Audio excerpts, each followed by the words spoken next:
होय घेतल्यात. बर. अं, किती रिव्ह्यू वाचलीस?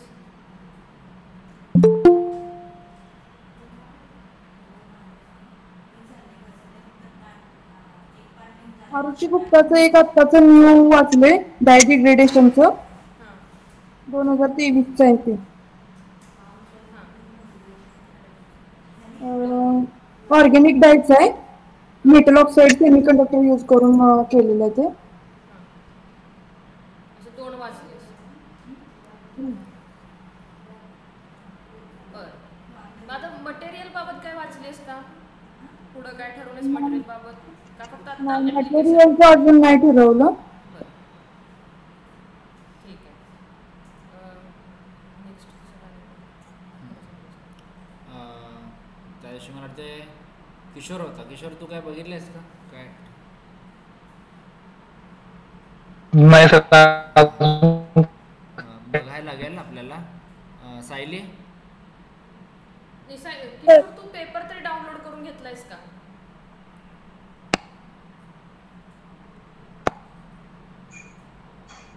मॅडम नाही बघितलं अजून काय. अरे कधी बघणार? आता बघितलं पाहिजे रे. लास्ट डेट आज आहे म्हटल्यावर आज कमीत कमी ॲप्लिकेशन तरी फिक्स झालं पाहिजे होतं. बरं रिव्ह्यू काय डाउनलोड करून घेतलंयस का काहीच बघितलं नाहीस? नाही मॅडम काय बघितलं नाही. ठीक आहे. ठीक आहे. मनोज? Yes ma'am. हां बॅटरीवरती जरा पाहिलं मी, पण बॅटरीचे फॅसिलिटी विचारलं मी, अवेलेबल होत नाहीये. मग सोलार सेल वरतीच करतोय. ऑर्गॅनिक सोलार सेलचं पाहिलंय मी, पण मग एक्सेप्शनल मटेरियल्स मध्ये काहीतरी सर्च करावं म्हणतो. चालेल. मटेरियल सर्च कर. ऑर्गॅनिक सोलार सेल बघतोस. मग पॉलिमर कळेल. ऑर्गॅनिक सोलार सेलचं पूर्ण माझ्याकडे आहे.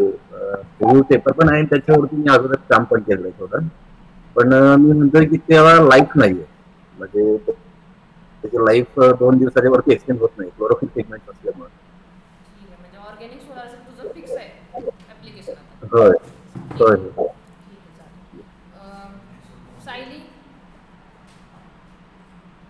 हा मॅम. हां ॲप्लिकेशन फिक्स केलं?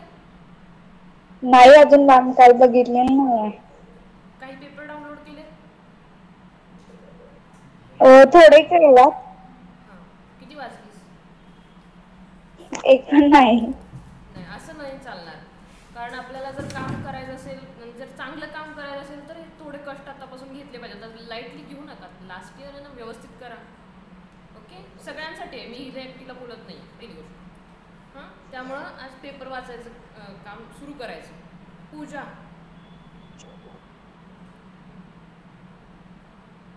नाही मॅडम काय बघितलं नाही अजून. विजय? हा मॅडम मी बघितले रिसर्च पेपर. ते माझ्या प्रोजेक्ट वर्क त्याच्यावर केलं तर चालेल का? तुझं ॲप्लिकेशन काय आहे? ते प्रोजेक्ट वर्क केलं तर बघा. ह्याला मॅग्नेटिक ह्याच्यावर घे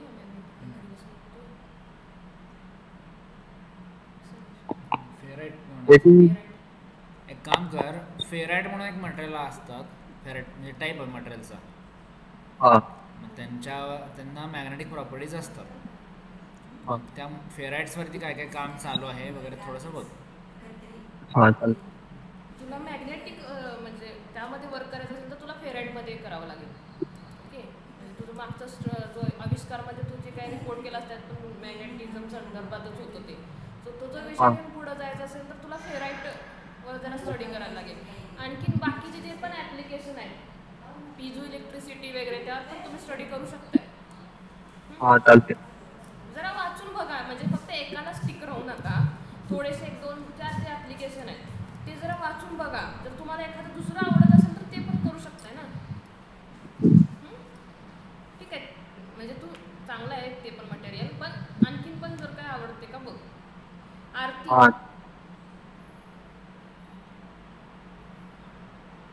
आरती? हा हा मॅडम. ॲप्लिकेशन काय चूज केलं? नाही मॅडम अजून काहीच नाही केलं. कधी करायचं? पेपर तर डाउनलोड केले का? नाही बघायचंच अजून. बरं आता काही जण त्या दिवशी नव्हते. मानसी राहिले. हा मानसी?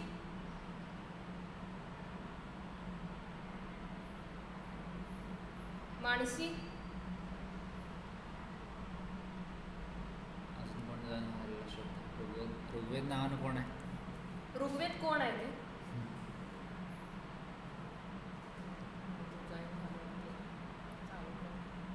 ठीक.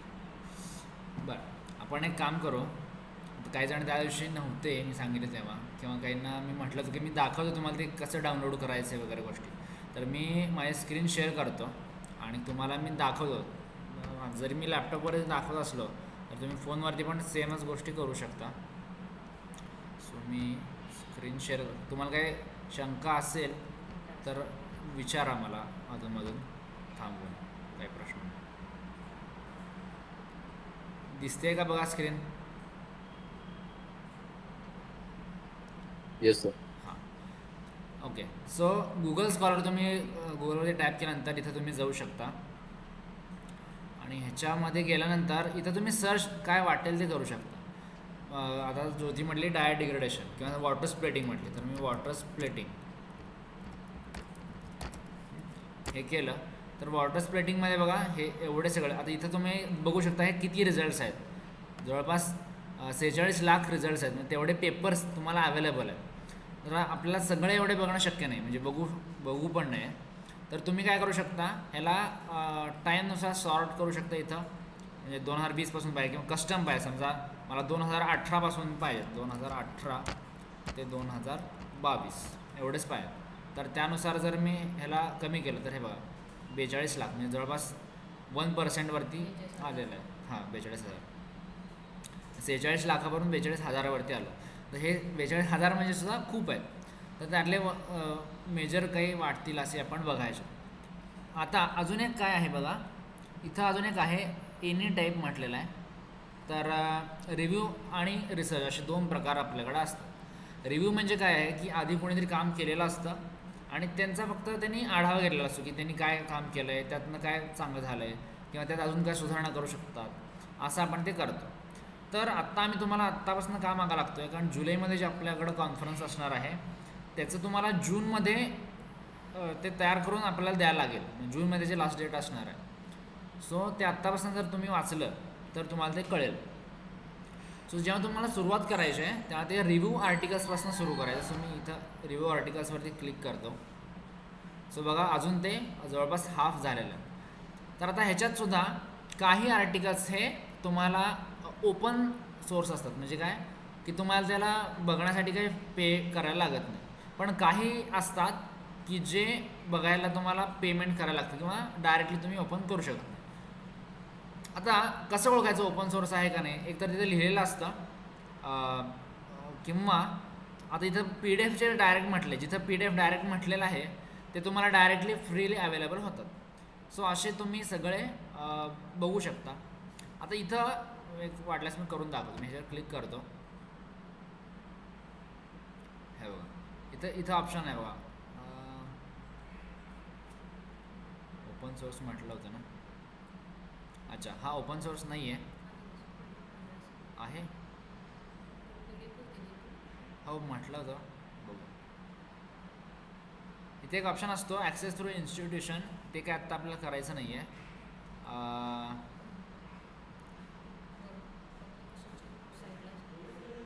पब्लिकेशन इथं नाही, इकडं नसतं. ओके, काही याच्यामध्ये खाली दिलेलं असतं एकदम बॉटमला. आता हे सगळं झाल्यानंतर रेफरन्सेस झाल्यानंतर हे इथं डाउनलोड ऑप्शन असा दिलेला आहे. म्हणजे फ्रीली हे तुम्हाला अवेलेबल आहे. नाही होत आहे, ठीक आहे. जर नाही झालं तर काय करायचं बघा, तर इथं DOI नंबर एक असतो. ठीक आहे. तर मी आता राईट क्लिक करतो इथं आणि राईट क्लिक करून कॉपी करतो. आता हे कॉपी करून आपल्याला सायहब म्हणून टाईप करायचं आहे. SCI science hub. ठीक आहे. सायहबमध्ये वेगवेगळ्या तुम्हाला लिंक्स दिसतील. ठीक आहे. त्यातल्या कुठल्याही लिंकवरती तुम्ही जाऊ शकता. आता ही .SE जी दिसते आहे त्यातल्या ठराविकच वर्क होतात, सगळ्या होत नाहीत. हे बघा हे ओपन झालं. इथं तुम्ही ती लिंक जे आपण DOI नंबर पेस्ट केला होता कॉपी केला होता तो इथं पेस्ट करून इथं ओपन म्हटल्यानंतर तुम्हाला हे आर्टिकल ओपन होईल आणि मग हे तुम्ही इथून डाउनलोड करू शकता. इथं डाउनलोडचं ऑप्शन आहे. मोबाईलमध्ये तुमचा थोडा वेगळा ऑप्शन दिसेल तुम्हाला. आणि ह्या वेबसाईटवर तुम्हाला 2022च्या आधीचेच पेपर मॅक्झिमम ॲक्सेस करता येतील. त्याच्यानंतरचे पेपरला त्यांनी तुम्हाला थोडासा प्रॉब्लेम येईल. सो ते जे प्रॉब्लेम करणारे पेपर आहेत त्याच्या लिंक आम्हाला सेंड करा. आम्ही ट्राय करू की तुम्हाला ते मिळवून देता येतील का. ओके, सगळेच्या सगळे येणार नाही तिथं, पण मॅक्झिमम जे 22च्या आधी 22पर्यंतचे जे काही पेपर आहेत ते सगळेच्या सगळे बऱ्यापैकी 90% पेपर तुम्हाला ह्या वेबसाईटवरून डाउनलोड करून घेता येतील विदाउट एनी चार्जेस. ठीक आहे. सो काही ओपन ॲक्सेस पण असतील. आता हा बघूयात आपण, मला वाटतं हा असेल ओपन ॲक्सेस. PDF वर क्लिक केलं तर ते डाउनलोड होत नाही. हां, होत नाही आहे ते, ॲक्सेस मागते. RSC पण नाही. ओके, आपण इथे एक ऑप्शन असतो तो दिसत नाही आहे आत्ता ओपन ॲक्सेसचा. ॲक्सेस कसा पाहिजे तो ऑप्शन दिसत नाही. मी इथंच लिहितो मग. आता हे बघा, रिव्ह्यू म्हणून ऑप्शन आला आहे आणि ओपन ॲक्सेस इथंच मी टाकतो. ठीक आहे. तर हे ओपन ॲक्सेसचे दिसत आहेत. म्हणजे काय आहे ओपन ॲक्सेस म्हणजे आपण डायरेक्ट डाउनलोड करू शकतो. नाहीच दिसत आहे. PDF आहे इथं करायचं. हां, हे बघा डायरेक्ट इथून मिळू शकतं. हां, मगाशी पण जे PDF म्हटलं की नाही त्या PDF वर तिथं क्लिक डायरेक्ट म्हटलं की हे बघा तुम्हाला हा पेपर डायरेक्टली ओपन होतो.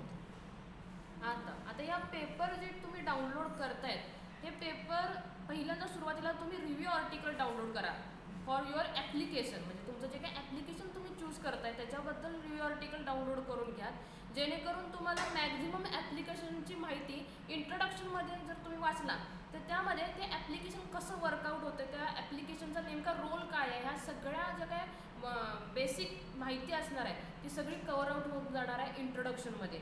त्यामुळं तुमच्या रिव्ह्यू पेपरचा इंट्रोडक्शन आत्ता तुमच्यासाठी भरपूर महत्त्वाचा आहे. पुढचा पार्ट तर महत्त्वाचा आहेच, पण सध्या ह्या कंडिशनमध्ये तुम्हाला काय महत्त्वाचं आहे तर इंट्रोडक्शन महत्त्वाचं आहे, जेणेकरून तुम्हाला समजून जाईल की नेमकं तुम्हाला त्या ॲप्लिकेशनचा स्टडी काय करायचा आहे किंवा ते ॲप्लिकेशन वर्कआउट कसं होते, तुम्हाला काय काय फॅक्टर्स लक्षात घ्यावे लागणार आहेत. हा सगळा स्टडी रिव्ह्यूच्या इंट्रोडक्शनमध्ये तुमचा कवर आउट होणार आहे. त्यामुळं सध्या रिव्ह्यू पेपर डाउनलोड करा. आणि आता किती पेपर डाउनलोड करायचे तर लक्षात घ्या, तुम्हाला सध्या जे काही पेपर असणार आपण रिसेंट रिसर्च जो असणार आहे त्याच्यावर फोकस करत असतोय. सो जो बॅक रिसर्च झाला आहे त्याच्यात जाण्यात काय अर्थ नाही आहे. त्यामुळे आत्ता जो काही रिसर्च आहे तो रिसर्च 2019 पासून स्टार्ट करा. 2019 पासून पेपर डाउनलोड म्हणजे जो काय तुम्ही आता रिसर्च गेटवर फिल्टर लावणार आहे तो फिल्टर लावताना 2019 ते 2024 इथले जे काय रेंजमधले पेपर असतील ते तुम्ही सगळे डाउनलोड करून घेणार आहे. आणि मी मोजून एक पेपर डाउनलोड केला, 2 पेपर वाचले त्याच्यावर मी रिसर्च करते होणार नाही. तुम्हाला मिनिमम 50 पेपर तरी डाउनलोड करून वाचले पाहिजेत, जेणेकरून तुम्हाला बेसिक आयडिया येऊन जाईल. आणि त्या 50 पेपर वाचताना काय काय लक्षात घ्यायचं आहे ते आता बोलूयात आपण. सुरुवातीला लक्षात घ्या तुम्हाला ॲब्स्ट्रॅक्ट दिलेला आहे. आता हा जो सरांनी आता तुमच्या स्क्रीनवर पेपर ओपन केलेला आहे त्यामध्ये ॲब्स्ट्रॅक्ट दिलेला आहे, दिसतो तुम्हाला स्क्रीनवर ॲब्स्ट्रॅक्ट. तर हा जो काय ॲब्स्ट्रॅक्ट आहे ह्या ॲब्स्ट्रॅक्ट म्हणजे तुम्हाला त्या नेमकं पेपरमध्ये दिलं आहे काय ह्याची शॉर्ट एक इन्फॉर्मेशन आहे किंवा तुम्हाला आयडिया येण्यासाठी हा ॲब्स्ट्रॅक्ट दिलेला असतो की नेमकं पुढं त्यांनी वर्क काय केलेलं आहे हे तुम्हाला ॲब्स्ट्रॅक्टमध्ये कळतं. सो तुम्ही पेपर ओपन केला थोडासा ॲब्स्ट्रॅक्ट बघा, वाटल्यास कन्क्ल्युजन जरी जाऊन लास्टला बघितलं तरी चालेल, कारण कन्क्ल्युजनमध्ये पण तेच दिलेलं असणार आहे. ॲब्स्ट्रॅक्ट हा असणार आहे तर कन्क्ल्युजन बघा तुम्हाला इथं लास्टला पेपरच्या लास्टला हा जो काही रिसर्च पेपर आहे लास्टला ह्याचं कन्क्ल्युजन दिलेलं असते की ह्याचं नेमकं ड्रॉबॅक्स काय आहेत किंवा अजून पुढं फ्युचर प्लॅन काय आहेत किंवा ह्या पेपरमध्ये केले काय आणि फ्युचरमध्ये करायचं काय आहे हे तुम्हाला कन्क्ल्युजनमध्ये लक्षात येईल. सो ॲब्स्ट्रॅक्ट आणि कन्क्ल्युजन हे पहिल्यांदा रीड करणार आहात आणि त्याच्यानंतर तुम्ही इंट्रोडक्शनला जाणार आहात. सो सुरुवातीला इंट्रोडक्शन टोटली वाचून घ्या. त्याच्यातले वाटल्यास तुम्ही जसं आता पुस्तक बुकमधून नोट्स काढून घेत आहे त्याच टाईपमध्ये तुम्हाला या प्रत्येक रिसर्च पेपरच्या नोट्स काढा. एक सेपरेट बुक तुम्ही घालणार आहे. तुम्हाला 100 मार्काचा पेपर आहे.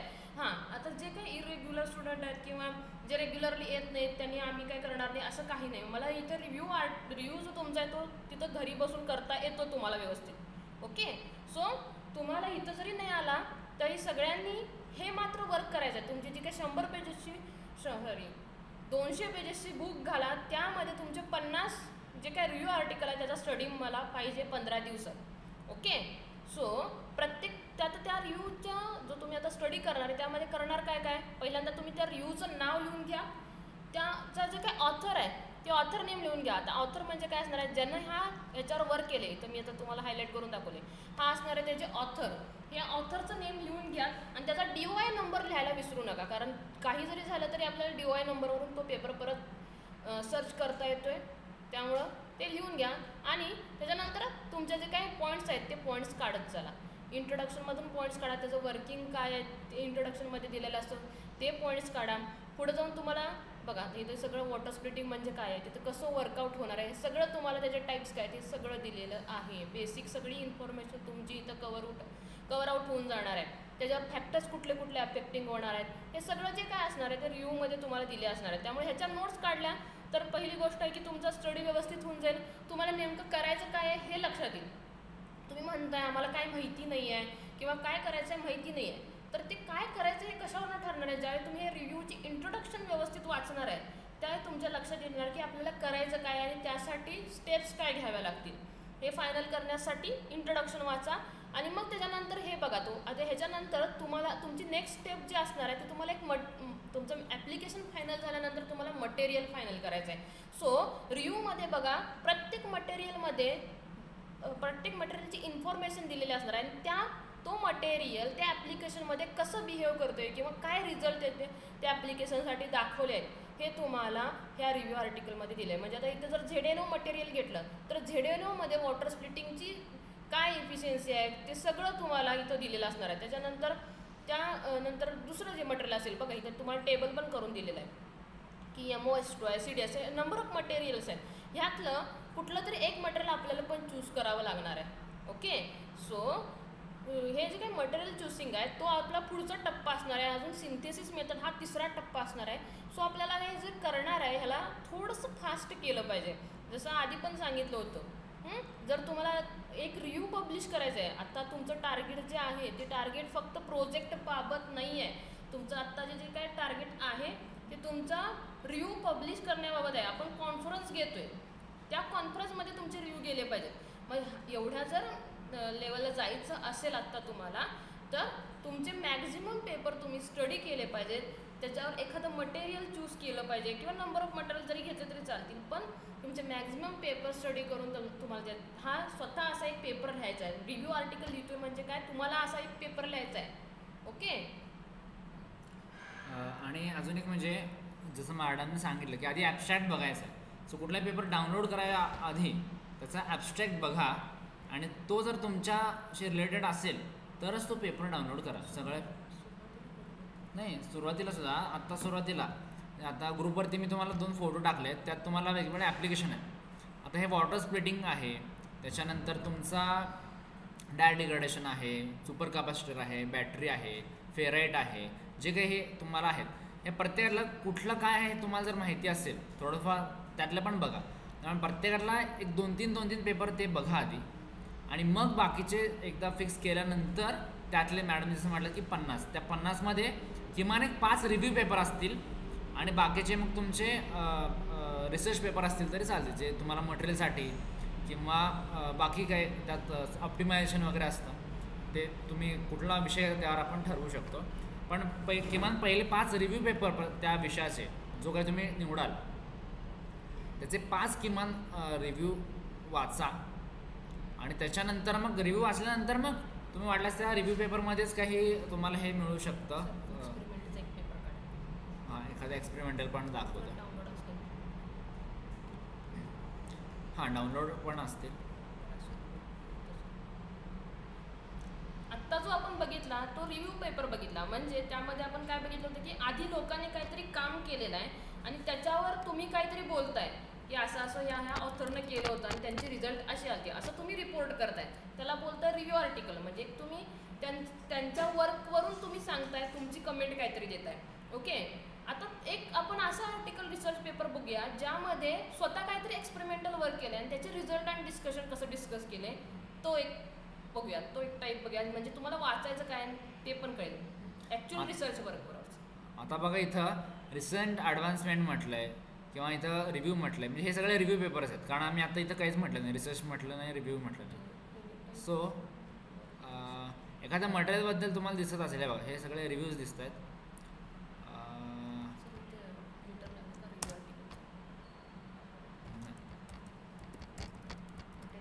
मटेरियल एखादा टाकून बघतो म्हणजे हे बघा. आता हा पेपर आहे हायब्रिड ग्राफीन टेरेनियम nanocomposite and their application in energy storage. हा रिव्ह्यूज आहे.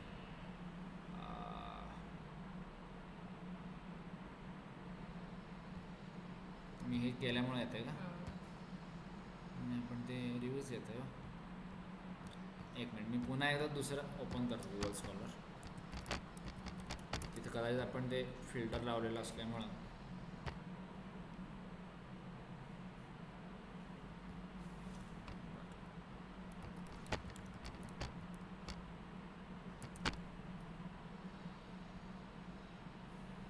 पहिला आहे हे. आता हा बघा improved activity graphene TiO2 hybrid electrode. ठीक आहे.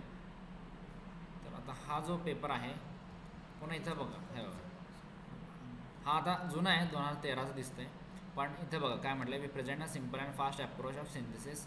म्हणजे ह्यांनी सिंथेसिस कसं करायचं ह्याच्याबद्दल माहिती दिली. आपण जे मटेरियल बनवणार आहे त्याच्याबद्दलची माहिती दिली आहे, मग त्याच्या प्रॉपर्टीज वगैरे काय आहेत आल्या ते दिलेले आहेत. आता हा होतोय का, हा म्हणजे इथं ओपन ॲक्सेस आहे का बघितलं. आता इथं हा DOI नंबर मी कॉपी करतो आणि कसं आहे हबवर जाऊन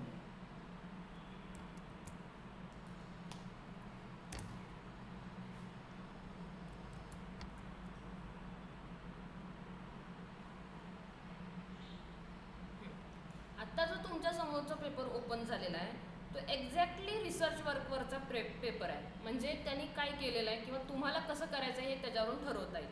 ह्यामध्ये पण पॅटर्न सेम असणार आहे. पहिल्यांदा तुमचं पेपरचं नाव येईल, टायटल येईल, टायटल नंतर तुम्हाला ऑथरचे नेम दिसतील, ऑथरचे नेम त्याच्यानंतर तुम्हाला ॲब्स्ट्रॅक्ट बघायचं आहे. ओके. ॲब्स्ट्रॅक्ट बघितल्यानंतर कन्क्ल्युजनला गेलं तरी चालेल, कारण कन्क्ल्युजन आणि ॲब्स्ट्रॅक्टवरून तुम्हाला नेमकं पेपरमध्ये काय याचा थोडासा अंदाज येत जातो. ओके. नेक्स्ट तुम्हाला बघायचं आहे इंट्रोडक्शन. ही तुम्हाला समरी किंवा कन्क्ल्युजन दिलेलं आहे आणि याच्यानंतर बघा इंट्रोडक्शन. ओके. आता इंट्रोडक्शनमध्ये काय सांगितलेलं आहे, इन जनरल सुपर कॅपॅसिटरची थोडीफार माहिती दिलेली असणार आहे.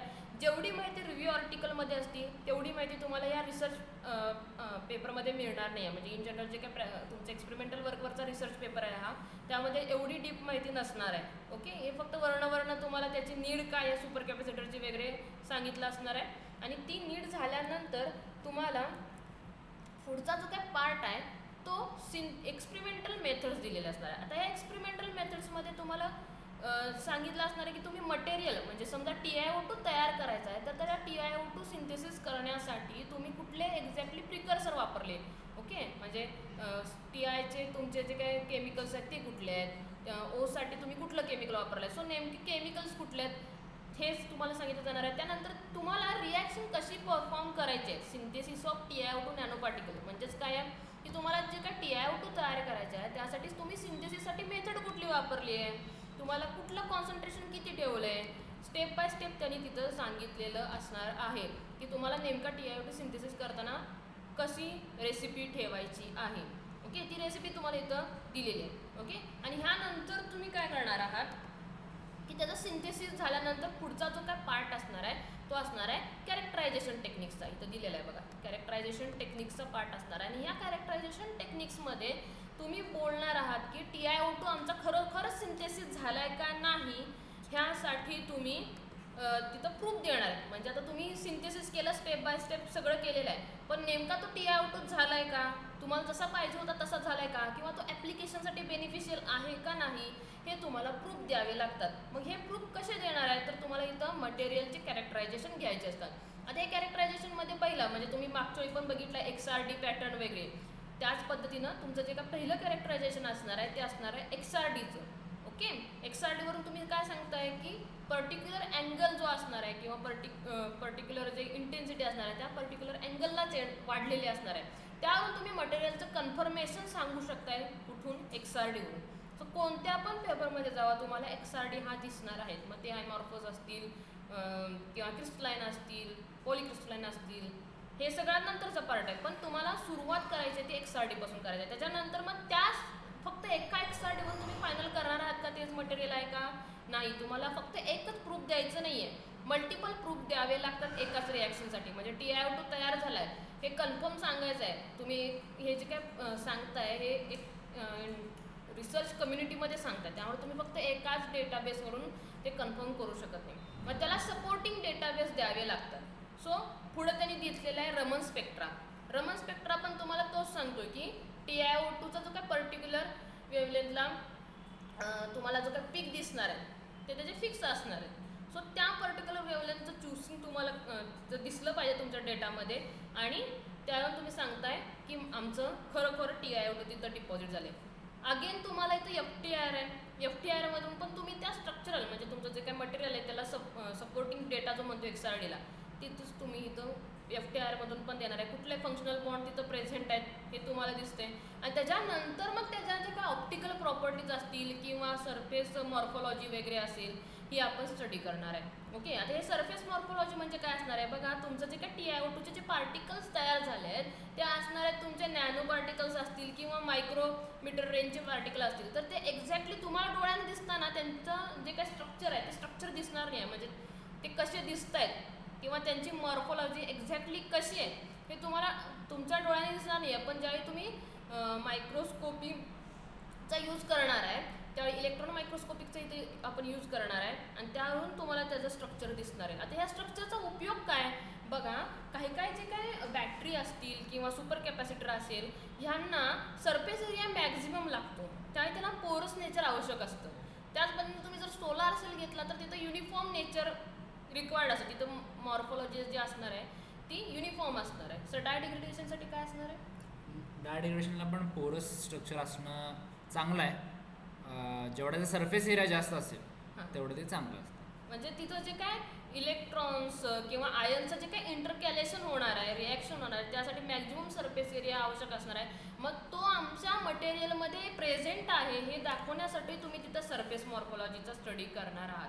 आणि त्याच्यानंतर ॲक्च्युली तुमचं हे जे काय तुम्हाला स्क्रीनवर दिसते ते एक्झॅक्टली तुमच्या ॲप्लिकेशनचे रिझल्ट आहेत. म्हणजे सुपर कॅपॅसिटर जर ॲप्लिकेशन घेतलं तर त्यासाठी हा तुम्हाला ॲप्लिकेशनचे CV आणि CD जे काही ग्राफ आहेत याचा जो काही स्पेक्ट्रम आहे तो तुम्हाला घ्यावा लागतो.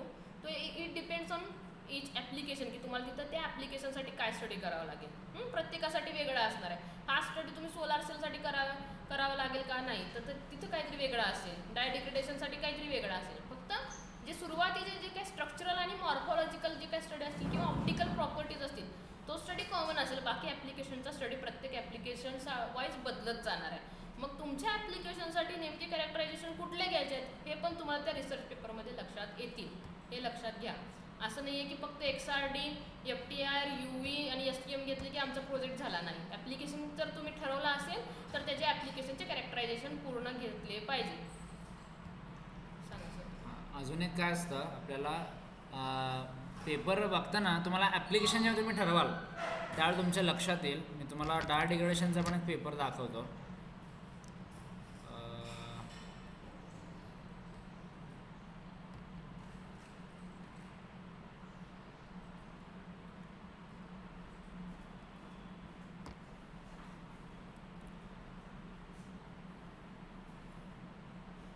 आपला पहिल्या MSCच्या बॅचचा पेपर आहे, त्यांच्यासोबत प्रोजेक्ट केलेला, त्या प्रोजेक्टचंच आम्ही पेपरमध्ये कन्वर्जन केलं आहे. तर बघा कॉपर ऑक्साईड हे त्यांचं मटेरियल होतं. या टायटलमध्ये तुम्हाला गोष्टी कळत असतील. हे मटेरियल आहे त्यांचं, ही मेथड आहे, सिलार मेथड आहे. तर ह्याने बनवणार थिन फिल्म्स. तर त्यात तुम्हाला मटेरियल जे बनवायचं आहे ते दोन प्रकारे असू शकतं. एक फिल्म असू शकतात किंवा नॅनो पावडर असू शकते किंवा ज्याला पार्टिकल म्हणतात, नॅनो पार्टिकल्स, तसं असू शकतं. त्याच्यानंतर हा जो पार्ट आहे हा मिथिलीन ब्लू डिग्रेडेशन, हा म्हणजे तुमचं ॲप्लिकेशन पार्ट आहे, डाय डिग्रेडेशन. तर मिथिलीन ब्लू हे डायचं नाव आहे. त्याच्यानंतर हे आता इथं डायडिग्रेशन जर तुम्ही करणार असाल तर तुम्हाला लाईटचा सोर्स कुठला आहे हे मेन्शन करायचं असतं. मग आता टायटलमध्ये आम्ही केलेलं आहे, तर सोलर एनर्जी डायरेक्ट सनमध्ये ठेवून आपण हे केलेलं होतं. काही बघितलं पण असेल आपण वरती ठेवलेलं, मागच्या स्टुडंटने केलेलं तुम्ही बघितलं असेल. तर आता ह्याच्यामध्ये बघा पुन्हा जसं मॅडम सांगितलं, पहिल्यांदा ॲबस्ट्रॅक्ट असतो. ॲबस्ट्रॅक्टमध्ये आम्ही काय काय केलं हे थोडक्यात सांगितलेलं असतं. इंट्रोडक्शन आहे, त्यात डाय म्हणजे काय सांगितलेलं आहे, कॉपर ऑक्साईड का वापरलं, म्हणजे तुम्हाला ॲप्लिकेशनचं पण इंट्रोडक्शन असू शकतं आणि तुमच्या मटेरियलचं पण असू शकतं की मटेरियल का वापरलं आम्ही, हेच का मटेरियल वापरलं. कारण बघा तुम्ही लाखो मटेरियल असणार आहेत आता, म्हणजे तुमच्या पिरियडिक टेबलमध्ये जवळपास 80-87 जे काही मटेरियल आहेत जे आपण व्यवस्थित वापरू शकतो. तर त्या प्रत्येकाचं कॉम्बिनेशन्स म्हणून प्रत्येकाचे ऑक्साईड्स, सल्फाईड्स, नायट्राइड्स, बायनरी असतात. बायनरी म्हणजे ज्यात 2च ॲटम आहेत. म्हणजे आता हे कॉपर ऑक्साईड हा काय बायनरी आहे, CU आणि O 2च आहेत, त्यामुळे बायनरी. जसं टर्नरी असणार आहे ज्यात 3 असतात, तसं BiVO4 आहे समजा, तर त्यात बिस्मथ आहे, व्हॅनेडियम आहे, ऑक्सिजन आहे. कॉटनरी पण असतात, CIGS. कदाचित तुम्ही सोलर सेल जर कोण बघत असेल तर ते CIGS तुम्ही ऐकलं असेल. तर त्यात वेगवेगळे हे असतात 4 मटेरियल, म्हणजे C म्हणजे I guess copper, indium, gallium, selenite किंवा सल्फाईड असं काय, सेलेनाईट असेल मला वाटतं. तर असे 4 मटेरियल, मग ते कुठले आहेत ते पण तुम्ही मग तेच का वापरायचं, त्याचे काय प्रॉपर्टीज आहेत हे थोडंसं इंट्रोडक्शनमध्ये यायला लागतं. त्याच्यानंतर आम्ही एक्सपेरिमेंटल प्रोसिजर केलेलं आहे की सिंथेसिस कसं केलं आणि ॲप्लिकेशन कसं केलं, ह्या 2 गोष्टी यात आलेल्या आहेत. आणि मग त्याचे जे काय रिझल्ट असतील ते डिस्कस करायला तुम्हाला. त्यानंतर रिझल्ट हा XRD आलेला, त्याचा UVवरनं तो टॉप प्लॉट एक काढतो ज्याच्यावरनं आपण बँड गॅप मटेरियलचं काढतो. बँड गॅप हा आपल्याला फक्त सेमीकंडक्टर्ससाठी असतो. सो आपण मोस्टली सेमीकंडक्टर्स बनवतो. काही मेटल नॅनो पार्टिकल्स समजा तुमचे असतील, मेटलला बँड गॅप आयडियली 0 असतो. पण जर तुम्हाला असं काही मेथड असेल की त्याला नॅनो रेंजमध्ये घेतल्यानंतर तो जर बँड गॅप इन्क्रीज होतोय, हां बँड गॅप त्याला तयार होतो असं काही असेल तर त्या दृष्टीनं आपण हे करू शकतो. त्यानंतर हा FTIRचा स्पेक्ट्रा आहे. त्यानंतर सेमचे रिझल्ट आहेत. कॉन्टॅक्ट अँगल आहे, त्याचा फोटो नाही आहे आपल्याला, तो आपण आपल्या लॅबमध्ये केलेला असल्यामुळं. त्याच्यानंतर हा EDAX म्हणून आहे, एनर्जी डिस्पर्सिव्ह एक्सरे स्पेक्ट्रा. सो हा सेमच्या सोबतच आपण घेतो. तर ह्याच्यामधनं आपल्याला बघा पीक दिसतात, तर ते पीकमधनं काय कळतं तुम्हाला, कन्फर्मेशन होतं आहे की तुमचं मटेरियलमध्ये काय काय आहे, कॉपर आहे, ऑक्सिजन आहे. इथे एक सिलिकाचा पीक आहे, सिलिका म्हणजे सिलिकॉन आहे. तर जर तुमच्या मटेरियलपेक्षा जर हा वेगळा काहीतरी पीक दिसत असेल तर ते तुम्हाला जस्टिफाय पण करता यायला पाहिजे की हे सिलिकॉन एक्स्ट्रा कुठून आला आहे. तर आपण जे मटेरियल बनवलं आहे हे ग्लासच्या सबस्ट्रेटवरती बनवलं आहे. इथं तुम्हाला एक्सपेरिमेंटल सेक्शनमध्ये तुम्हाला इथं दिसेल, हां ठीक आहे. तर ते ग्लास म्हणजे SiO2 असतो, सिलिकॉन ऑक्साईड असतो. सो त्यामुळं हा सिलिकाचा पीक आलेला आहे. सर हे तुम्हाला एक्सप्लेन करायला लागेल. जर तुम्ही नॅनो पार्टिकल्स केले तर तुमचं सबस्ट्रेट जर काही नसेल तर मग तुम्हाला हा एक्स्ट्रा पीक येता कामा नये. किंवा काही वेळा काय होतं, तुमचा एखादा जो प्रिकर्सर असतो, प्रिकर्सर म्हणजे ज्याच्यापासून तुम्ही ते मटेरियल बनवताय, म्हणजे आता हे त्यांनी बनवलेलं आहे कॉपर सल्फेटपासून, CuSO4. मग एखादा जर सल्फरचा जर एखादा पीक आला असता तर त्यांना हे सांगता आलं असतं की आमचं प्रिकर्सर त्यात थोडंसं फार राहिलेलं आहे, ठीक आहे. सो अशा पद्धतीने तुम्हाला ते जस्टिफाय करता यायला पाहिजे. आणि असं नाही की आलं म्हणजे हां तसंच मी करतो. तुम्हाला जर शक्य असेल तर त्याला रेक्टिफाय पण करता यायला पाहिजे. म्हणजे जर सल्फर राहत असेल समजा, प्रिकर्सरमधलं जर कोण राहत असेल तर त्या प्रिकर्सरमधनं त्याला रिमूव्ह करता येऊ शकतं का, ह्याच्या काही मेथड आहेत का, हे पण आपल्याला बघायला लागेल, ठीक आहे. सो हे आमचं ॲप्लिकेशन आहे. हे आपण जर डायरेक्शन करणार असाल तुम्ही, आपल्याकडं सध्या मिथिलीन ब्लू अवेलेबल आहे, मिथाइल ऑरेंज आहे आणि मिथाइल रेड आहे. याशिवाय पण जर आपल्याला हवे असेल तर ते पण आपण हे करू शकतो. तर त्याचा पुन्हा UV काढायला लागतो. पहिला जो आपण UV बघितला तो मटेरियलचा बघितला, UV व्हिज्युअल स्पेक्ट्रा. हा आहे ॲप्लिकेशनमध्ये त्या लिक्विडचा UV आहे हा. तर इथं बघा कळतं आहे तुम्हाला की त्याची इंटेन्सिटी कमी कमी होत चालेल. जसा टाईम वाढत जाईल तर ती इंटेन्सिटी कमी होत चालेल. मग तुम्ही त्याच्यावरनं काय सांगताय तर ते तुम्हाला कन्क्लुजनमध्ये वगैरे सांगायचं असतं. सो या पद्धतीनं त्यात काय तुम्ही अजून व्हेरिएशन केलं हे पण तुम्हाला सांगायला व्हेरिएशनचा जो काय पॉईंट आहे तो महत्त्वाचा आहे. फक्त तुम्ही एकाच मेथडनं जाऊ शकत नाही, तर तुम्हाला काहीतरी त्यात नॉवेल्टी ठेवावी लागते. नॉवेल्टी म्हणजे काय, जर तुम्हाला पेपर पब्लिश करायचा असेल तर तुम्ही काय नवीन केलेलं आहे त्या पर्टिक्युलर एरियामध्ये, त्या पर्टिक्युलर पॉईंटमध्ये तुमचं काय नवीन आहे, स्पेशल काय तुम्ही करताय ते तुम्हाला दाखवावं लागेल. त्या पद्धतीने तुमचे कॅरेक्टरायझेशन तुम्हाला डिस्कशनमध्ये पण सांगावे लागतील की आम्ही हे नवीन केलं आणि आम्हाला असे असे रिझल्ट नवीन मिळाले, तर ते पेपर पब्लिश होतील. जर आधी लोकांनी केले आणि ते जर तुम्ही सांगत असाल तर ते पब्लिश होण्याचे चान्सेस कमी असतात, कारण मग नवीन काय राहत नाही. मग तुम्ही काय केलं असा प्रश्न आहे ना. रिसर्च करताय म्हणजे तुम्ही काहीतरी नवीन फाइंड आउट करताय, हे लक्षात घ्या. आणि ते आता तुम्हाला ते रिसर्च मेथडॉलॉजी हे झालेलंच आहे फर्स्ट इयरला, त्यावरून तुम्हाला माहीत असेल तर तुम्हाला नॉवेल्टी सांगायची असते. तर प्रत्येक ह्याच्यामध्ये नवीन काय आहे हे तुम्ही त्या एरियामध्ये जाऊन शोधा की इथं अजून हा पॉईंट राहिलेला आहे आणि त्या पॉईंटवर मी रिसर्च करू शकतो. म्हणजे एखाद्या मेथडचे पेपर कमी आहेत, एखाद्या ॲप्लिकेशनवर ह्या मटेरियलचं कंपोजिट बरोबर पेपर कमी आहेत, हे सगळं आपल्याला फाइंड आउट करायचं आहे. त्यामुळं हा जो काय आरती काय बोलणार आहेस काय? सो हा जो काय टप्पा आहे हा मोठा आहे. जर तुम्ही आत्तापासून ॲप्लिकेशन एकदा फिक्स केलं तर आपल्याला मटेरियलकडे जाता येईल, मटेरियलकडून मेथडकडे जाता येईल आणि मग पुढचे तुमचे ॲक्च्युअल वर्क चालू होईल. सो तुम्हाला जर ॲक्च्युअल वर्क जुलै किंवा ऑगस्टमध्ये चालू करायचं असेल तर त्याच्या आधी तुम्हाला त्या मटेरियल किंवा तुम्ही जे काही मेथडनी ज्या मटेरियलसाठी सिंथेसिस करणार त्याच्या केमिकलची लिस्ट वगैरे आपल्याला द्यावी लागेल. जवळजवळ ते केमिकल याला AR ग्रेडचे असल्यामुळे ते दुकानात किराणा मालाच्या दुकानात जाऊन मिळतील असं नसतं, ते आपल्याला मागवावे लागतात आणि ते मग AR ग्रेडचे केमिकल आपल्याला मागून आपल्यापर्यंत पोहोचूच तोपर्यंत 1 महिन्याचा कालावधी आपल्याला लागतो. सो तो लक्षात ठेवा आणि तुमचं काम तेवढ्या स्पीडनं जाऊ दे. ओके. आता काय आहे, बऱ्याच गोष्टी रिसर्चमध्ये जर मॅडमने सांगितलं की त्याला वेळ लागतो, केमिकल यायला वेळ लागणार आहे, तर बऱ्याचशा गोष्टी आपल्या हातात नसतात. जर तुम्ही कॅरेक्टरायझेशन XRDला दिलं, तो तिथला जो ऑपरेटर आहे तो समजा बिझी आहे. आता जयसिंगपूरला तुम्ही जाऊन आला की ते कॅरेक्टरायझेशनला कोणीतरी ऑपरेटर असतो ज्यांनी तुम्हाला सांगितलं असं, तर त्यांना समजा काहीतरी बिझी असतील किंवा अजून सॅम्पल लोकांचे असतील तुम्ही द्यायच्या आधी, किंवा मशीनचा प्रॉब्लेम असतो नंबर ऑफ, हां, मग त्यामुळे तिथं उशीर लागू शकतो. त्यामुळं आपण आपल्याकडून जेवढं फास्ट होता येईल तेवढं आपण फास्ट काम करूया. आणि तुम्हाला हे पण सांगितले जर तुमचं पहिल्या 6 महिन्यात सिंथेसिसचं वर्क पूर्ण झालं तर दुसऱ्या 6 महिन्यात बरेचसे दिवाळीनंतर कॉन्फरन्स जास्त असतात. तुम्हाला तुमचं रिसर्च जे काय आहे ते प्रेझेंट करता येईल. म्हणजे तुम्ही जे MSc2च्या लास्ट 6 मंथमध्ये, कारण तुम्हाला ह्यावेळीचं स्ट्रक्चर बदललेलं आहे, मागच्या वर्षीच्या मुलांसारखे जाऊ नका तुम्हाला 100 मार्काचा रिसर्च असा पूर्ण एक सब्जेक्ट आहे. सो तुम्हाला इथं सिंथेसिस पहिल्या 6 महिन्यात करावं लागणार आहे. लास्ट इयरसारखं वर्कआउट होणार नाही आहे. यावेळी तुम्हाला पहिल्या 6 महिन्यात तुमचा प्रोजेक्ट जो काय असणार आहे तो पूर्ण करावा लागणार आहे. दुसऱ्या 6 महिन्यात त्याचं जे काय तुम्ही कॉन्फरन्स असतील, वेगवेगळ्या जर्नलला असतील किंवा त्याचं डिव्हाइस असेल, पेटेंट असेल, ह्या लेवलपर्यंत तुम्हाला वर्कआउट करायचं आहे. कारण तुम्हाला 200 मार्काचं आहे एकूण, तो 200 मार्काचं काहीतरी डिस्ट्रीब्युशन असणार आहे. असंच फक्त आलं सिंथेसिस केलं आणि गेलं असं होणार नाही आहे. त्यामुळे त्या पद्धतीनं जरा लक्ष द्या आणि सिरियसनेस होऊन आत्ता रिव्ह्यू डाउनलोड करायला सुरुवात करा. आणि एखादा रिव्ह्यू पेपर जर तुमच्या पहिल्या 6 महिन्यात झाला तर दुसऱ्या 6 महिन्यात तुमचं सिंथेसिस वर्क इझी होत जाणार आहे. जेवढं तुम्ही रिव्ह्यू किंवा तुमचं रिडिंग जास्त असणार आहे त्यावेळी तेवढंच तुमचं जे काही नॉलेज आहे ते वाढत जाईल आणि सिंथेसिस करताना प्रॉब्लेम कमी फेस करणार आहे हे लक्षात घ्या. त्यामुळे तुम्ही बुक तयार करा. आणि आता बुक तयार करायचे ती आत्ता तुम्ही करताय फक्त ॲप्लिकेशनवर, ह्याच्यानंतर तुम्हाला तुमच्या मेथड्सवर बुक तयार करायचे. म्हणजे जे काही डिफरंट सिंथेसिस मेथड आहे त्या मेथड कशा वर्कआउट होत आहेत ह्याच्यावर एक बुक तयारी करावी लागणार आहे. कारण तुम्हाला thin film deposition and properties असा एक सब्जेक्ट आहे आणि त्यामध्ये एक चॅप्टर पूर्ण तुम्हाला दिलेला आहे जो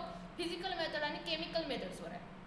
सो तुम्ही जर ते बुक तयार केली तर ॲटोमॅटिकली तुमच्या थिअरीच्या एका सब्जेक्टमधल्या एका चॅप्टरचा जो काय अभ्यास आहे तो पूर्ण होऊन जाणार आहे. आणि बऱ्यापैकी क्वेश्चन त्या चॅप्टरवर असतात त्या विषयाला. सो तुमचं चॅप्टरचं वर्कआउट म्हणजे थिअरीचं काम पण पूर्ण होणार आहे. ओके. त्याच्यानंतर तुम्हाला कॅरेक्टरायझेशन टेक्निक्सवर पण एक चॅप्टर आहे. सो तर कॅरेक्टरायझेशन टेक्निक्सवर पण एक बुक बनवायचं आहे तुम्हाला. सो तुम्हाला फक्त एक बुकवर नाही आहे, तुम्हाला भरपूर काम आहे. 3 वेगवेगळ्या फील्ड आहेत आणि तिथं जाऊन तुम्हाला जरा वाचायचं आहे. म्हणजे सिंथेसिस मेथड असतील किंवा कॅरेक्टरायझेशन टेक्निक असतील हे तर सगळ्यांनाच करावं लागणार आहे. आणि ॲप्लिकेशन, त्यामुळे हे तिन्ही पॅरलली सुरू ठेवा. एक दिवस मेथडचं पण स्टडी करत चला, ते पण बुकमध्ये नोट्स करत चला तयार. त्याच्यानंतर एखाद दिवस कॅरेक्टरायझेशन टेक्निक्स पण बघत चला. XRD, आज पेपर वाचताना मला एखादी क्युरी आली XRD आहे मग किंवा FTR हे काहीतरी नवीन वाचलं मी, तर ते काय आहे हे बघत चला ना आणि त्याची विषयी माहिती घ्या. तर तुम्हाला यूट्यूबवर भरपूर कंटेंट आहे. प्रत्येक इन्स्ट्रुमेंट कसं वर्कआउट होते, त्याच्या रिक्वायरमेंट काय आहेत किंवा ते इन्स्ट्रुमेंट वर्कआउट करण्यासाठी किंवा त्याचं इंटरनल स्ट्रक्चर काय त्या इन्स्ट्रुमेंटचं, हे सगळं यूट्यूबवर कंटेंट रेडी आहे. तुम्हाला फक्त तिथं जाऊन स्टडी करायचं आहे, जास्ती काही नाही आहे. तुम्ही फक्त FTIR इन्स्ट्रुमेंट इन्फॉर्मेशन असं जरी यूट्यूबला टाकलं तरी सगळा तुम्हाला डेटाबेस किंवा सगळं माहिती तुम्हाला येते. भरपूर व्हिडिओ येतात, एक नाही भरपूर येतात. तुम्हाला अभ्यास करायचा आहे हे फक्त डोक्यात ठेवा आणि सुरू करा.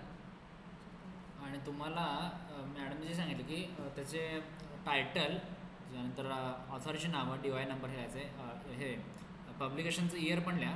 हे का गरजेचं आहे, कारण काय होतं आपण सुरुवातीला वाचत जातो आणि ज्यावेळेला तुम्ही पेपर लिहायचा वेळ होतो त्यावेळेला तुम्हाला आठवत नाही हे आपण कुठनं वाचलं आहे किंवा कुठनं ऐकलं आहे. सो ज्यावेळेला तुम्हाला रिव्ह्यू लिहायचा आहे त्यात रेफरन्सेस द्यायचे असतात बघा पेपरमध्ये खाली, तुम्ही बघितलं असेल.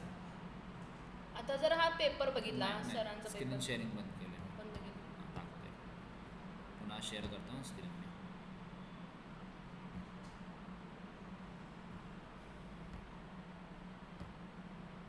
आत्ता जो पेपर तुम्ही बघता स्क्रीनवर त्यामध्ये बघा तुम्हाला आता जसं म्हणलं की प्रत्येक वेळी तुम्ही सांगताय की आम्ही हे नॉवेल्टी फाइंड आउट केली, तर त्याला सपोर्टिंग काहीतरी तुम्हाला दाखवं लागते की हा ऑथर होता आणि त्या ऑथरनं पण थोडंफार असं काहीतरी काम केलं आणि त्याला पण असे रिझल्ट मिळाले. हे प्रत्येक वेळी फक्त तुम्ही तुमचं इनोव्हेशन सांगताय पण त्याला सपोर्टिंग डेटा म्हणून मागच्या लोकांनी एखादं लिटरेचर सर्वेमध्ये काम केलेलं असतं ते तुम्हाला तिथं मेन्शन करावं लागतं की बाबा अशा प्रकारचं वर्क किंवा ह्या ॲनॉलॉजीचं वर्क थोडंफार आधी झालेलं आहे आणि त्या बेसावर त्या डेटाबेसवरून आम्ही सांगतोय की आमचं वर्क पण तिथंपर्यंत पोहोचलेलं आहे किंवा हा एक्सआरडी आधी ह्या लोकांना पण मिळाला होता आणि त्याच्यावरून आम्ही सांगतो की आमचा एक्सआरडी असा मिळाला आहे म्हणजे हे आमचं ग्राह्य तुम्ही धरू शकताय. सो त्यासाठी आपल्याला रेफरन्सेस द्यावे लागतात. आता इथं जर तुम्ही बघितलं तर प्रत्येक लाईन नंतर तुम्हाला ब्रॅकेटमध्ये काहीतरी नंबर दिसत आहेत बघा, 1 2 3 1 2 4 हायलाईट करतोय आम्ही, 2 2 6 9.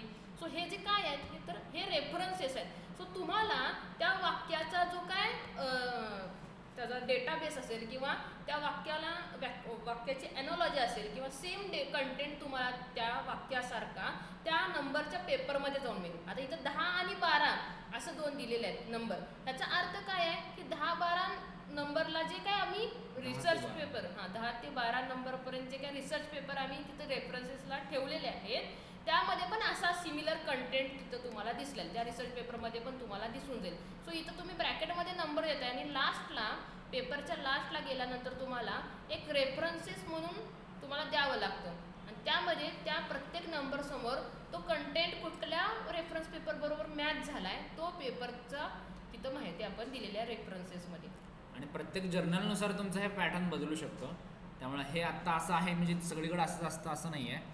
काही ठिकाणी आता मगाशी जो आपण पेपर बघितलेला होता त्यांचा पॅटर्न पण आपण बघूया वाटल्यास. काही ठिकाणी असं इथं पण बघा हे ब्रॅकेटमध्येच दिलेलं आहे. काही ह्याच्यामध्ये कसं आहे हे असं नाही लिहिता तिथं ऑथरची सरळ नावंच लिहिलेली असतात. ऑथरची नावं एअरटेल ह्यांच्यामधून आम्ही घेतलं असं पण काही लिहिलेलं असतं. हां रिव्ह्यूमध्ये मोस्टली असं रिव्ह्यूमध्ये जास्त तुम्हाला तसं दिसेल ऑथरचं नाव 8L. ठीक आहे. हे तुम्ही एकदा बघत गेल्यानंतर तुम्हाला कळेल की कुठल्या जर्नलमध्ये कुठल्या प्रकारचे. आणि तुम्ही क्रॉस रेफरन्सिंग करू शकताय. म्हणजे समजा तुम्हाला एखाद्या पॉईंटमध्ये क्युरी आले आणि त्या क्युरीला तुम्हाला सॉल्व्ह करायचं किंवा तिथं तुम्हाला क्लिअर होत नाही आहे की कंटेंट अजून काहीतरी म्हणजे कमी आहे माहिती. सो ती माहिती जर तुम्हाला पाहिजे असेल तर त्या ब्रॅकेटमध्ये जो नंबर दिला त्या रेफरन्स पेपरवर जायचं तो रेफरन्स पेपर डाउनलोड करून घ्या आणि तिथं ती माहिती कुठं दिसते का किंवा त्याच्याबद्दल जास्त इन्फॉर्मेशन तुम्हाला मिळते का हे तुम्ही चेक करायचं. त्याला म्हणणार आहे तुम्ही क्रॉस रेफरन्सिंग. आता मी त्यातला जो पहिला रेफरन्स आहे त्यावरती क्लिक केलं त्यानंतर हा एक पेपर ओपन झाला. अशा पद्धतीनं आता प्रत्येक वेळेला काय तशा पद्धतीनं ओपन होईल असं नाही, लिंक क्लिकेबल असेल असं नाही. तर तो तुम्हाला कॉपी पेस्ट करायला लागेल आणि मग तुम्ही जसं गुगल स्कॉलरवरनं केलं त्या पद्धतीने तुम्हाला ते पेपर डाउनलोड करायला लागेल. जसं गुगल स्कॉलर आहे तसं तुम्हाला मॅडम सांगितलं रिसर्च गेट म्हणून पण आहे. तर रिसर्च गेटवरनं पण तुम्ही पेपर डाउनलोड करू शकता. स्कोपस पण आहे. स्कोपसवरचे काही पेपर बऱ्यापैकी कसे असतात आता हे मी लॉग इन डायरेक्ट झालं आहे पण इथं तुम्ही सर्च करू शकता एखादा पेपर तुम्हाला हवा असेल.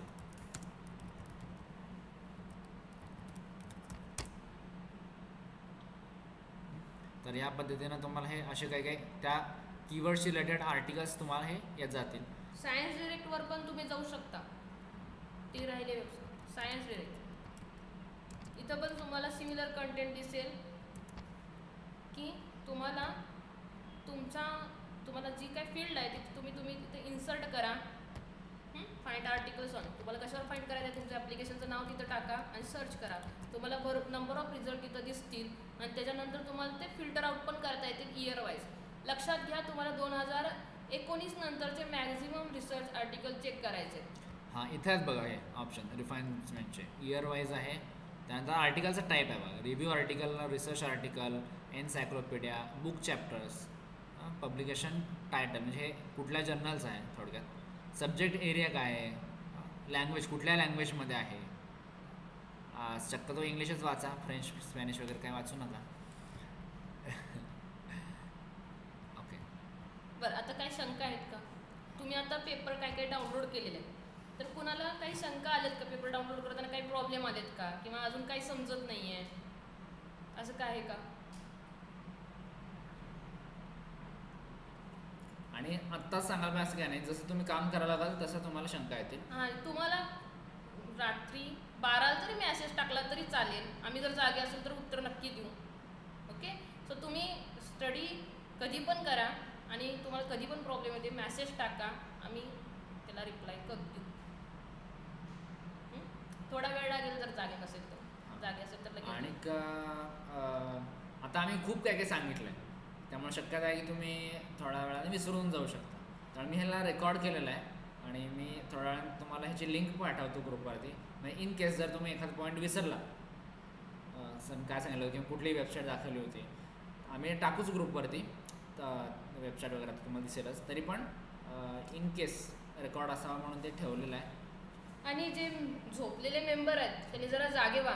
ओके, आपल्याला जर रिव्ह्यू आर्टिकल जर द्यायचं असेल कॉन्फरन्सला आणि आपल्याच कॉन्फरन्समध्ये आपले आर्टिकल असले पाहिजेत, आपलीच मुलं नाही आहेत तर काय उपयोग नाही. आणि जर तुम्ही MSc ला येते तर रिसर्च तुमचा स्ट्रॉंग असला पाहिजे तरच त्या MSc ला अर्थ आहे, हे लक्षात घ्या.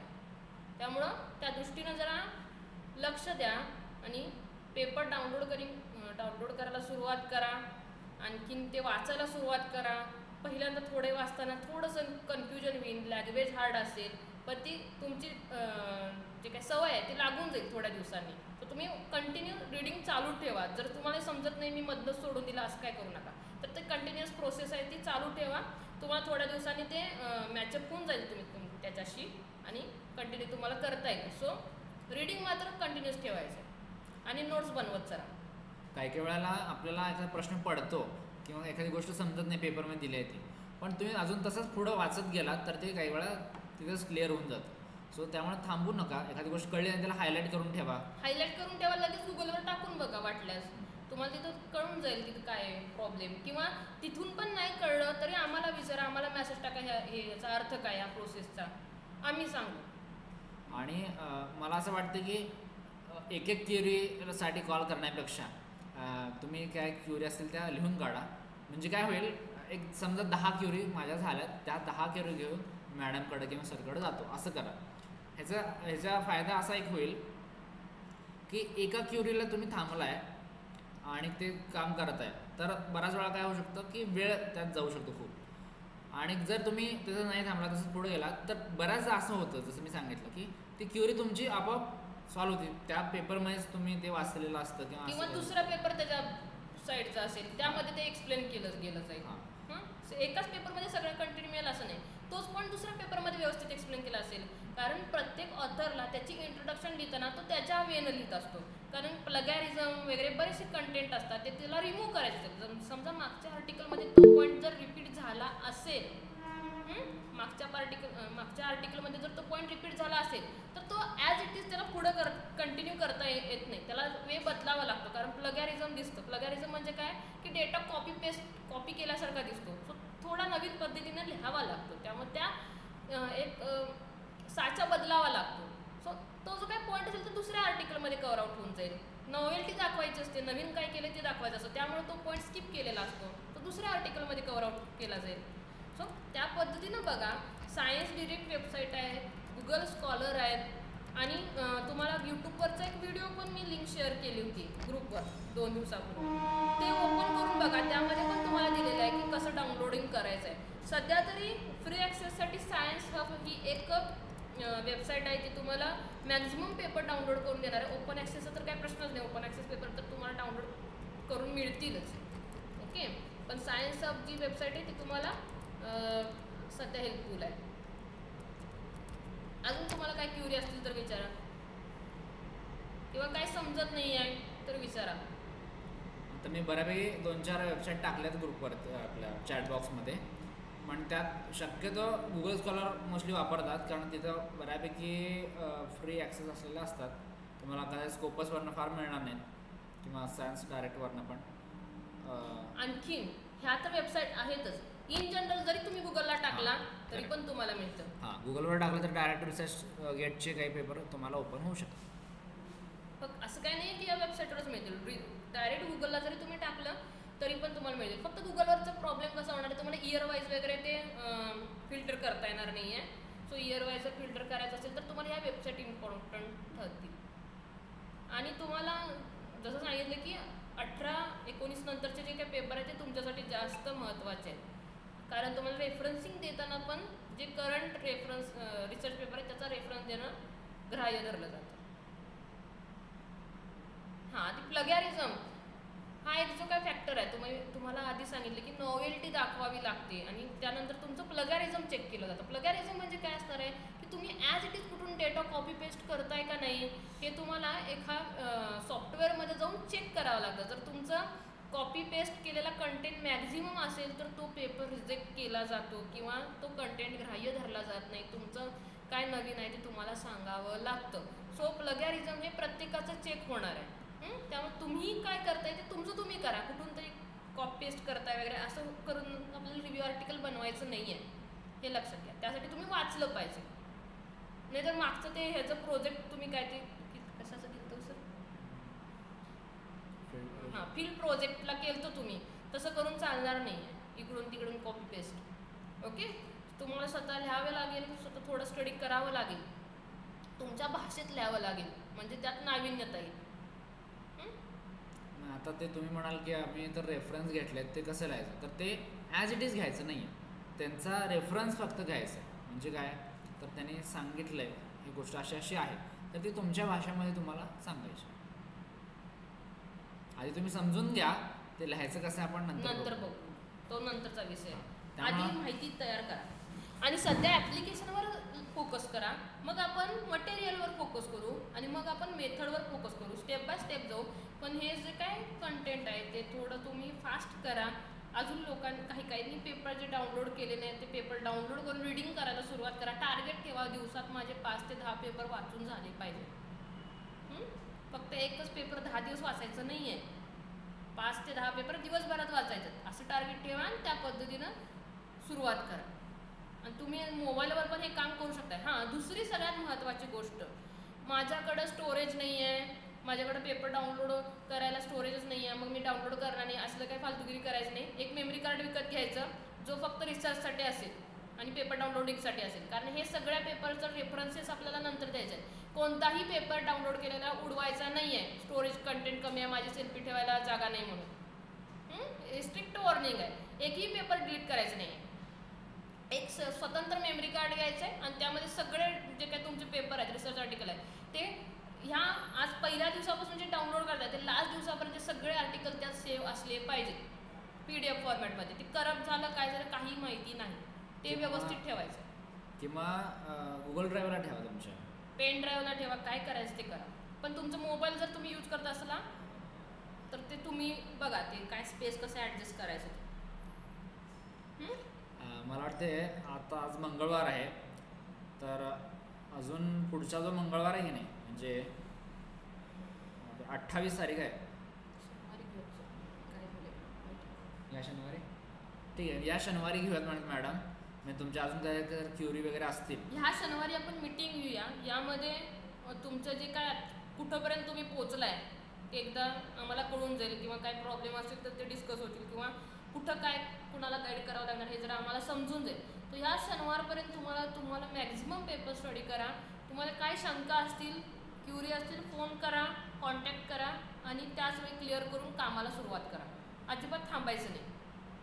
आणि सुट्टी ह्यासाठीच ठेवलेली आहे, ओके, MSc 2ची. आणि 10 वाजता घेण्याचं कारण म्हणजे आम्हाला 11 नंतर कॉलेजची वगैरे कामं असतात, त्यामुळे आम्ही थोडंसं आधी घेतलं आहे. तर शनिवारी 19 तारीख आहे, त्या दिवशी पण आपण 10 वाजता अशीच मीटिंग घेऊ. ठीक आहे. तोपर्यंत तुमच्या काय शंका असतील ते काढून शनिवारी ठेवा. किंवा शुक्रवारी तुम्हाला ग्रुपवर मेसेज येईल. 19 तारखेला 19ला शनिवार आहे. नाही 19ला मी असणार नाही. 19ला रविवार आहे संडे. होय काय? हां 18.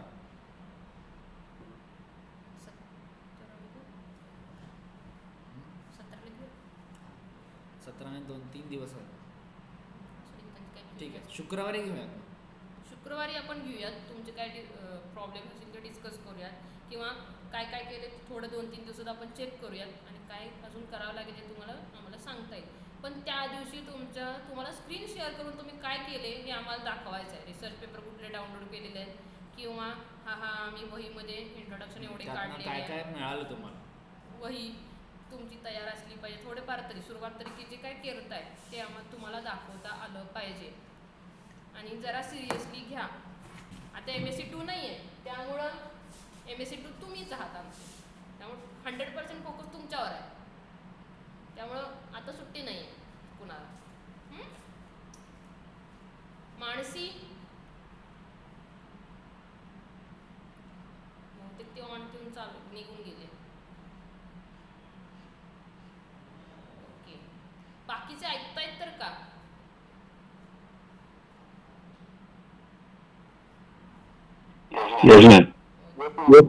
Yes madam.